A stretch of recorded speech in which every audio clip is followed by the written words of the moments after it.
Le premier centre de traitement d'Ebola a été ouvert devant moi à l'hôpital national d'Onka. Donc, avec mon équipe, nous sommes tombés sur un malade au cours d'une garde sur lequel on s'est exposé. Et à la suite, nous avons été informés que la personne était positive à la maladie à virus Ebola. Donc, suite à ça, nous avons été mis en surveillance. Moi, j'ai commencé à manifester la maladie vers le 25-26 septembre 2014. On m'a fait le texte, on m'a informé que j'étais positif. J'ai été pris en charge par mes collègues médecins. Et heureusement, pu être sauvé par l'équipe de prise en charge, par la grâce de Dieu. Et depuis ça, j'ai commencé à vivre la vraie vie des survivants d'Ebola. Comme ça a été signalé de partout dans le monde, la peur régnait partout, puisqu'on disait que c'était une maladie mortelle. Et moins de 20% arrivaient à survivre de cette maladie.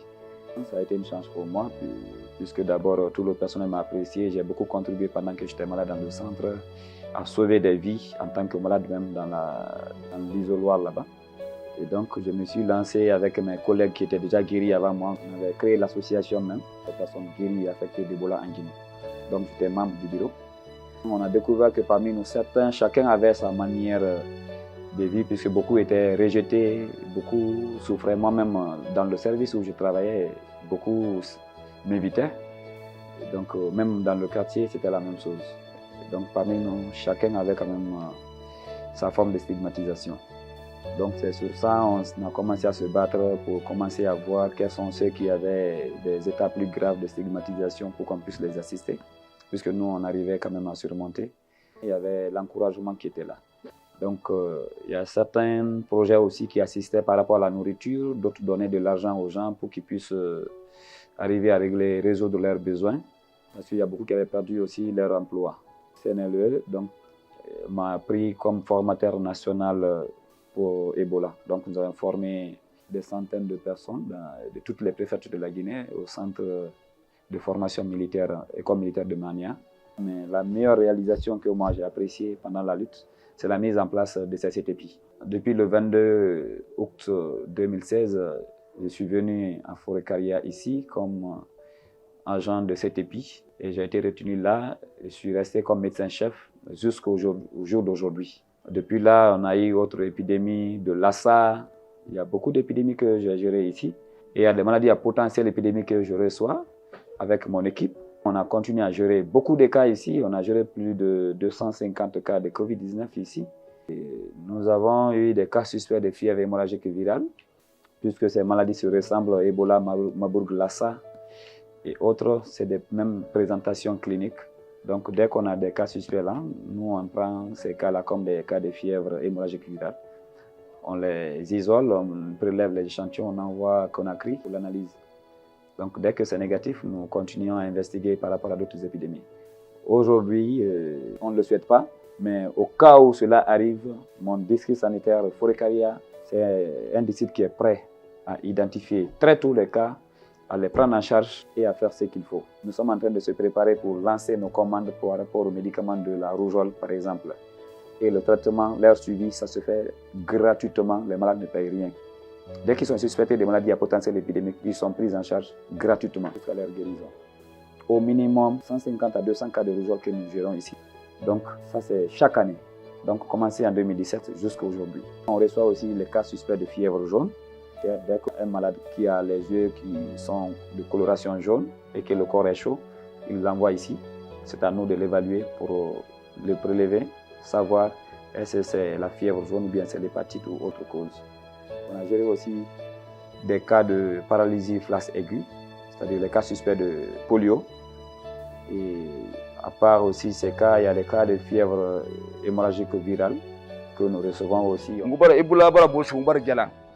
Donc tout qui a ma mon fala l'air na di ki ala bara ferme timu be donc to na ferme kui alhamdulillah rabbil alamin ngobara wali ha irende donc na ferme ala mona ha compte d'une rabbi mais avec au monde des PNUD na moto ngina mo kana sa contrat bu mube na contrat bi kui ala alhamdulillah rabbil alamin ana li monde nana bon les comment dire que les enfants ont refait la dimedine nera Donc, des fois, l'heure de fin d'année, nali, mokaye salamona moya tawi na les enfants orphelins.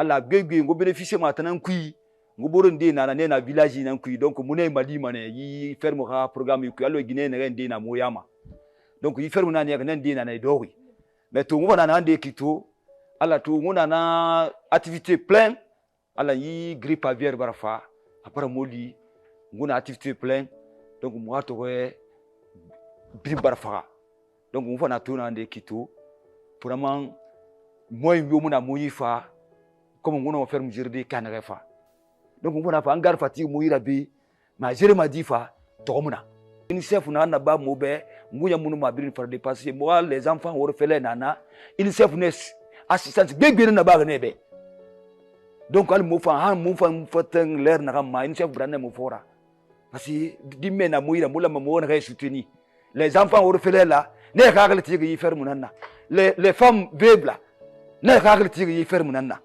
Donc nous les guéris de Bola aussi nous vanga tigi na sembe mu na mu fa mu wal makana re yifuri barage mo décomposé complètement. En 2015, la préfecture de Fourkaria était le grand centre épidémiologique de la maladie à virus Ebola.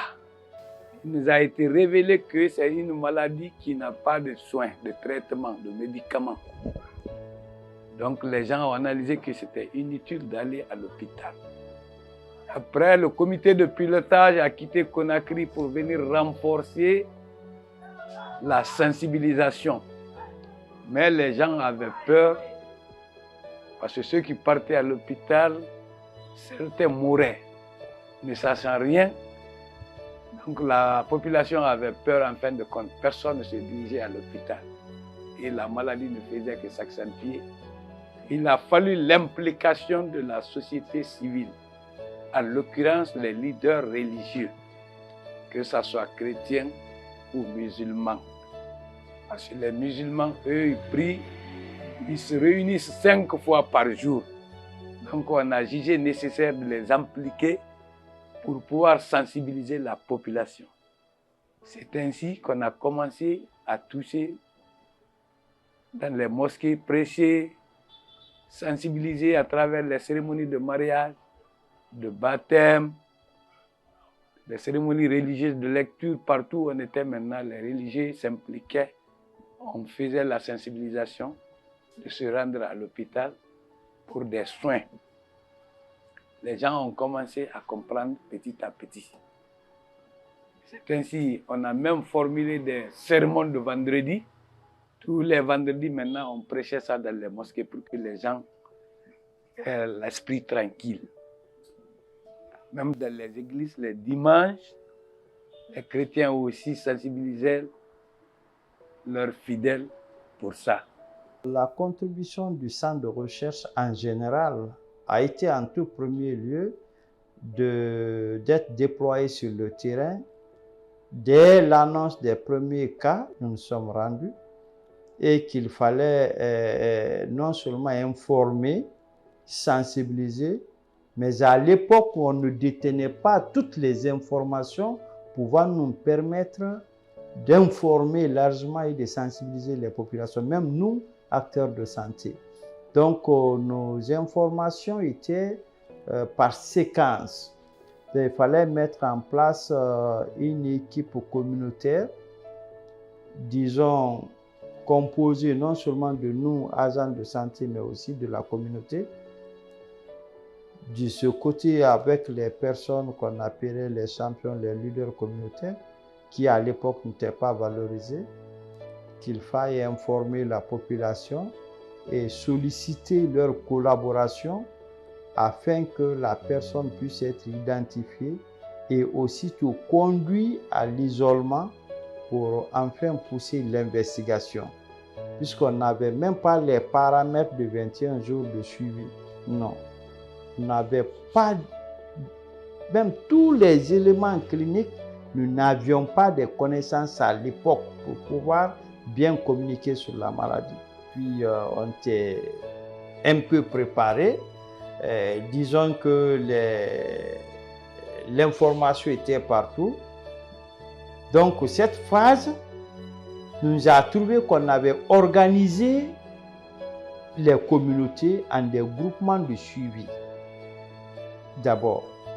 Ensuite, on avait sollicité la collaboration des guérisseurs traditionnels parce que les hôpitaux étaient devenus des zones à ne pas fréquenter. On avait ces difficultés-là. Et au même moment, toute cette population avait l'information qu'il n'y avait pas de médicaments qui traitaient Ebola. Donc, du coup, il y avait une défiance vis-à-vis de l'hôpital, mais aussi des acteurs de la santé pour ne pas conduire les gens et puis sans pouvoir les traiter. Donc, il y avait la deuxième phase. On avait fait des organisations assises communautaires. C'était les agents communautaires de surveillance. On avait aussi au niveau des hôpitaux, comment dirais-je, l'équipe épidémiologiste de riposte qui était mise sur pied et conduite par l'OMS. Mais les rumeurs étaient telles que quand on va là-bas, on dit c'est la mort. Parce que quand ils prenaient le médicament, ils mouraient. Il fallait leur expliquer que l'admission tardive trouverait qu'il y a des complications et d'autres pathologies associées qui concouraient au décès des victimes d'Ebola. Et le fait que la deuxième phase aussi, les épidémiologistes de terrain que l'OMS avait formés dans le tas et mis sur le terrain supervisaient directement les agents communautaires, cela a renforcé les ceintures de surveillance, mais aussi le confinement. Il faut s'en féliciter du côté de la Guinée, parce que à l'instant où nous parlons, nous sommes à la fin d'un essai clinique sur les vaccins candidats depuis 5 ans de ça. Et les premiers résultats ont été très très concluants. Et ces vaccins ont été utilisés récemment quand il y a eu des nouveaux épisodes au Congo. On a utilisé ces vaccins-là. Et aujourd'hui, il y a des publications en termes de l'efficacité, la tolérance de ces vaccins. En tant que médecin, je ne souhaite plus qu'il y ait de l'épidémie chez nous, comme Ebola l'a fait dans nos communautés, nos populations, parce qu'en plus de ces décès et autres, ça a freiné notre économie. Je profite de l'occasion de remercier la collaboration des communautés, parce que même dans la recherche de ces vaccins, il a fallu l'adhésion, non seulement l'engagement, mais l'adhésion communautaire, puisque ces essais-là ont eu lieu sur ces populations encore victimes. Ça n'a pas été facile au début pour les convaincre de venir. C'est vrai qu'on avait une politique de gestion des épidémies qui se traduit par l'élaboration d'un plan de riposte aux épidémies. Et donc, il y a eu des épreuves que nous avons connues lors de la première grande épidémie d'Ebola en 2014. Donc, à l'issue, vers 2015, nous avons tiré des leçons. Et ceci a permis d'améliorer certains de nos indicateurs que nous avons eus et qu'on soit beaucoup plus prêt pour les épidémies qui sont survenues en 2021. Donc, après ce combat de 2021 aussi, de Lassa, d'Ebola, de la Covid, etc., nous jugeons utile de pouvoir se réunir pour mieux encore renforcer nos capacités, parce que la notion de gestion d'épidémies multiples n'avait pas été prise en compte dans notre phase de préparation. Nous pensons que ce forum-là va apporter des solutions opérationnelles qui nous permettront désormais de pouvoir être plus prompts dans notre réactivité afin de pouvoir contrôler ces différentes épidémies qui surviennent de temps en temps avec le changement climatique. Par rapport au forum, je peux dire que le forum est bienvenu, puisque la Côte d'Ivoire est un pays, bien vrai, n'a pas connu de grandes épidémies, comme on dirait des épidémies à virus Ebola, mais les pays voisins comme la Guinée ont connu ces épidémies-là. Et c'est vraiment intéressant pour la Côte d'Ivoire de participer à ce genre de forum, pour pouvoir apprendre des autres pays, vraiment quant à la prévention à la détection et à la riposte face à ces épidémies-là. Donc vraiment, le forum est bienvenu et je pense que c'est une aubaine pour nous pour pouvoir apprendre. Oui, après ce forum-là, c'est de pouvoir déployer vraiment, effectivement, sur le terrain des stratégies qui vont permettre de pouvoir prévenir ces épidémies-là. Et en cas d'épidémie, même, comment riposter face à ces épidémies. La frontière étant poreuse, on ne peut pas maîtriser tous les flux des mouvements qui se à travers les deux frontières. Je prends l'exemple de la Guinée, par exemple. Alors, à ce niveau-là, nous avons mis l'accent sur la communauté en créant les commissions de veille villageois avec le concours des chefs de village et les sous-préfectures. Nous avons responsabilisé les villageois qui nous permettent de faire cette surveillance-là. C'est-à-dire les biens et les personnes qui n'utilisent pas les points d'entrée officiels, ceux-là sont répertoriés par les villageois et en cas de problème, puisque ces villageois ont la définition des cas communautaires de toutes ces pathologies-là, ils vont rapidement prévenir les autorités sanitaires et comme ça, on peut faire une réponse plus adéquate. Nous pensons qu'en sortant de cet atelier, les directives ou les orientations qui vont sortir peuvent nous aider à mieux aussi nous préparer pour faire face à ces multiples problèmes qui surviennent dans nos pays. Dans notre pays, moi, je travaille avec mon organisation et nous intervenons dans certains volets spécifiques, notamment dans tout ce qui est communication des risques et engagement communautaire. Nous essayons de travailler avec les communautés pour les préparer à mieux se préparer et puis répondre à des épidémies. Mais nous travaillons aussi dans tout ce qui est prévention contre les infections, où au niveau communautaire, nous donnons des notions de base qui peuvent servir la communauté à mieux prévenir ces maladies, ainsi que d'autres aspects de prise en charge que nous apportons. Je voulais souligner que sur les 3 domaines programmatiques qui fondent le socle de programmation de l'OMS, le pilier numéro 2 est consacré aux urgences. Et ce pilier vise essentiellement à aider les pays à limiter les risques infectieux dans les pays. Deuxième élément, à faire en sorte que nous puissions évaluer les principales lacunes et atténuer ces lacunes en lien avec le règlement sanitaire international. Et dernier élément, à faire en sorte que nous puissions aider les pays à répondre efficacement aux situations d'urgence par la fourniture d'un certain nombre de services.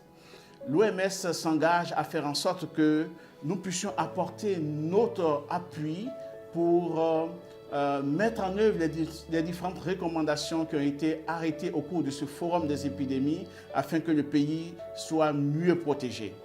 Deuxième axe sur lequel l'OMS va intervenir, c'est de faire en sorte que nous puissions coordonner toute la riposte en matière des urgences, mais aussi faire en sorte que nous puissions apporter notre appui à la résilience du système de santé en cette période d'urgence, parce que cette résilience est indispensable pour la continuité des services. Le troisième élément de l'apport de l'OMS au sortir de cette épidémie veillera à ce que nous puissions apporter notre appui pour aider le pays au renforcement de ses capacités pour répondre, pour préparer les différentes situations d'urgence. Car ces situations d'urgence, cette préparation est indispensable pour une meilleure réponse, mais aussi à apporter cet appui. L'OMS, dans ce troisième axe, va apporter son appui pour l'engagement communautaire, le renforcement des capacités de la Guinée pour préparer sérieusement les épidémies, mais enfin aussi la recherche. Car souvenons-nous, c'est ici en Guinée qu'on a mis en expérimentation le vaccin contre Ebola en Afrique. Donc la recherche est indispensable. Dernier élément de notre appui portera essentiellement sur l'appui, l'accompagnement des gouvernants pour mobiliser des ressources suffisantes, domestiques suffisantes, mais aussi des ressources auprès des partenaires afin que les acquis de ce pays soient préservés et sauver des vies. C'est le Forum national sur les épidémies multiples et simultanées était vraiment unique en son genre. Comme vous le savez, en mars 2020, la Guinée a connu le début de l'épidémie de la Covid et en février 2021, Ebola est venu se superposer à la Covid. Et malgré toutes les difficultés qu'a le système de santé en Guinée. On n'a pas connu les 11 000 décès d'Ebola en 2014-2016. Il y a eu, je crois, 23 décès dus à Ebola. Et je crois que ceci reflète la résilience du système de santé. Ceci reflète des expériences et des compétences au niveau de la Guinée qui devraient être partagées avec les autres pays de la sous-région. C'est ceci qui explique, à mon avis, l'importance de ce forum qui a fait venir en Guinée plusieurs pays de la sous-région et toutes les composantes des ministères de la santé et d'autres ministères au niveau de la Guinée. Partout où il y a eu des épidémies en Guinée, l'UNICEF a été impliqué de près auprès des ministères concernés et aussi auprès des autres partenaires techniques et financiers. Spécifiquement, l'UNICEF appuie toujours la logistique, les aspects financiers, les aspects techniques, et nous appuyons aussi la mobilisation des partenaires et aussi la visibilité de toutes les actions du gouvernement et des partenaires concernant la réponse aux urgences.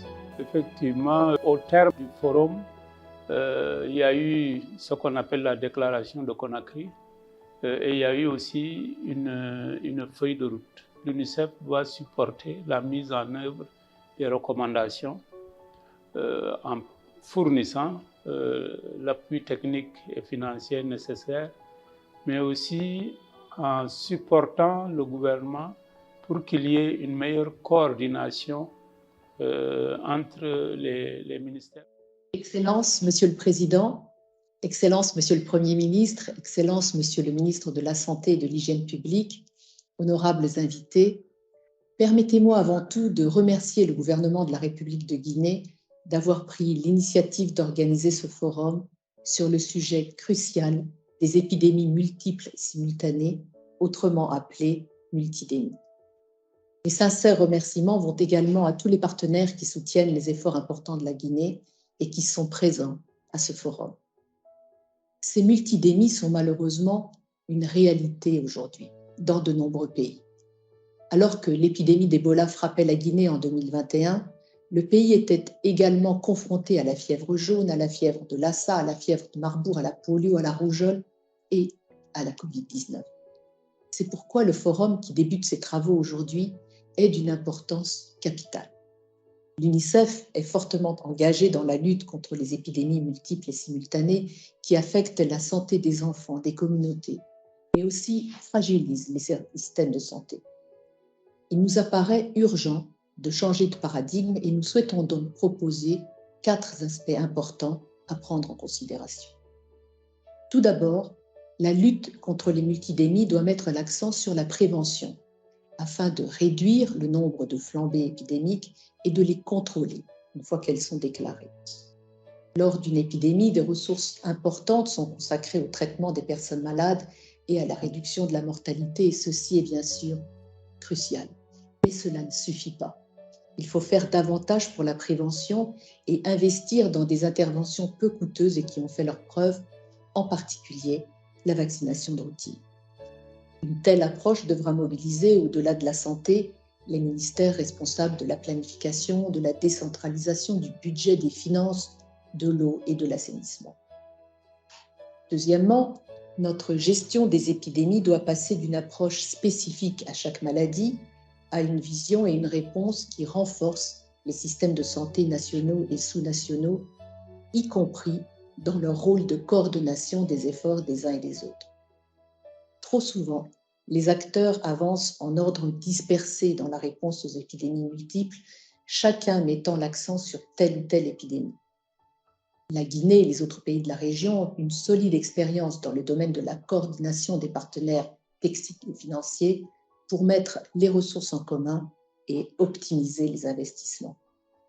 Il est important de renforcer les soins de santé primaires, notamment les programmes de santé communautaire. Il faut bâtir un cadre commun aux différentes épidémies et faire une analyse globale des besoins en chaîne de froid, en stockage, des besoins logistiques et des profils des personnels déployés pour la prévention et la réponse. Troisièmement, les multidémies peuvent avoir des conséquences catastrophiques pour les femmes et les enfants qui sont particulièrement vulnérables. En cas de décès, d'incapacité d'un parent, les enfants peuvent perdre leur accès aux services sanitaires et sociaux essentiels. Et lorsque l'attention d'un pays se concentre sur une épidémie, l'accès des enfants aux services de santé de façon plus générale, ainsi qu'aux services de nutrition, de protection, d'éducation et autres, peut être interrompu et fragilisé. C'est pourquoi ces services doivent faire partie intégrante d'une approche multidémique. Enfin, si nous savons bien que le système de santé est l'épine dorsale de la prévention, de la préparation et du contrôle des épidémies, nous avons appris qu'il est tout aussi important de comprendre les préoccupations des communautés. Si toutes les ressources sont consacrées seulement à une ou deux maladies, les communautés hésitent à participer à la prévention et au contrôle des épidémies. Il faut donc instaurer la confiance en abordant aussi avec les communautés les autres problèmes sanitaires et sociaux auxquels elles font face. Toute approche des épidémies multiples doit donc inclure un engagement fort de la communauté pour mieux comprendre leurs besoins et leurs motivations. Je me réjouis donc, Monsieur le Président, Monsieur le Premier ministre, Monsieur le ministre de la Santé, de votre leadership pour cette initiative. Je salue également l'implication des ministères qui faisaient partie des 12 piliers techniques pour préparer ce forum. Et je me réjouis enfin de la dimension régionale de ce forum. Il permettra de partager des expériences riches dans les domaines de la multisectorialité, du renforcement de la vaccination de routine et aussi de créer un réseau de collaboration sud-sud dans la région et bien au-delà en multipliant les échanges dans une dynamique d'apprentissage mutuel. La Guinée est pionnière. L'UNICEF est impatiente de soutenir une approche cohérente, efficace et fondée sur des évidences pour améliorer la prévention, la préparation et la réponse aux épidémies de façon stratégique, coordonnée et innovatrice. Excellences, honorables invités, la vaccination sauve des vies. Il nous appartient donc, tous ensemble, de lui accorder la place qu'elle mérite dans nos priorités et de gérer la réponse contre les épidémies multiples et simultanées en maximisant les résultats à long terme, en diminuant les coûts et en ne laissant personne de côté. Vous pouvez compter sur l'UNICEF pour vous accompagner au niveau national et dans toute la région. Je vous remercie pour votre attention. Je vous souhaite des travaux fructueux.